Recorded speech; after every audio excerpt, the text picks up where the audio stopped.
According to research done by Sprino, a security compliance platform, Alabama is the second state most at risk of cybercrime. Our Nixon Norman is here live in the studio. And Nixon, about how much are businesses in Alabama losing to cyber attacks? Right, Kenesha. According to that same research, businesses in Alabama lose as much as $57,477 every year to cybercrime. I spoke with a cybersecurity evangelist from local cyber intelligence company, Centaur. Here are some of the best practices to avoid falling victim to an attack. Before we dive into the world of protecting your business from cyber attacks, I want to share an example of this happening. In May of 2021, there was a ransomware attack on the Colonial Pipeline system. You may remember there was a oil supply, a Colonial Pipeline that got hacked, and all of a sudden our gas prices all went up, and people were standing in line again, or waiting in line for gas, right?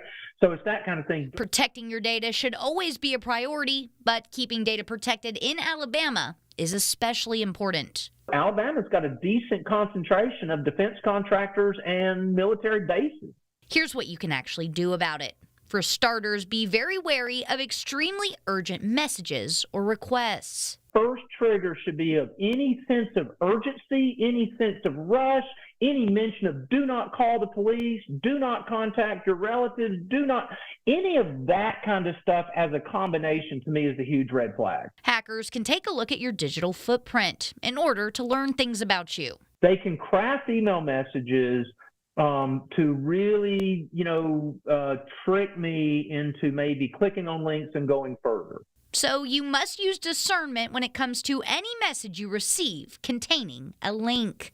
Don't be so quick to click through. Netflix is not texting you or sending you email to say your account's been compromised. Please click here, right? Don't do that. You should also be using some sort of MFA or multi-factor authentication. Some other method besides your username and your password. Maybe it's a code that you get sent to your phone that you then key in. And as for passwords, he says, make them long. Think of a phrase instead of a word. As always, for more information on how to keep yourself, information, and identity safe from bad online actors, head on over to fox54.com.